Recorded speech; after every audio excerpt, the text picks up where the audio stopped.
til Bilka Banko i Aalborg, og selv her på en landskamp-aften, så er det et meget populært arrangement. Og Helene Gottschalk Dahl, hvem er det egentlig, der melder sig til sådan et banko-arrangement?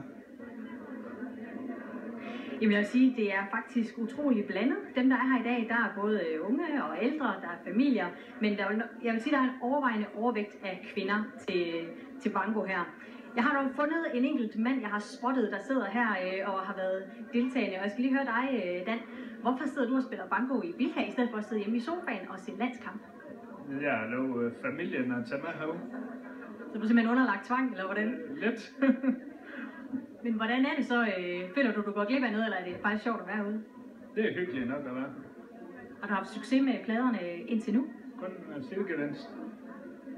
Og så skal jeg lige høre, Amalie Kaiser, du er jo lidt en garvet banko-spiller, kan man sige. Du har lidt amuletter med. Hvad er det, du har her foran dig på bordet?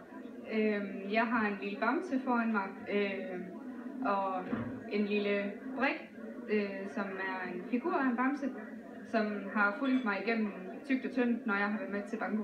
Men det her med at spille banko i Bilka, hvorfor er det spændende? Jeg fik en opringning af min mor, og hun mente, at vi skulle en tur ud i Bilka og spille banko. Så hun mente, at vi skulle ud og så stå i kø for at få fat i den såkaldte billet for at kunne deltage i arrangementet. Jamen tak skal du have, Amalie, og fortsat held og lykke.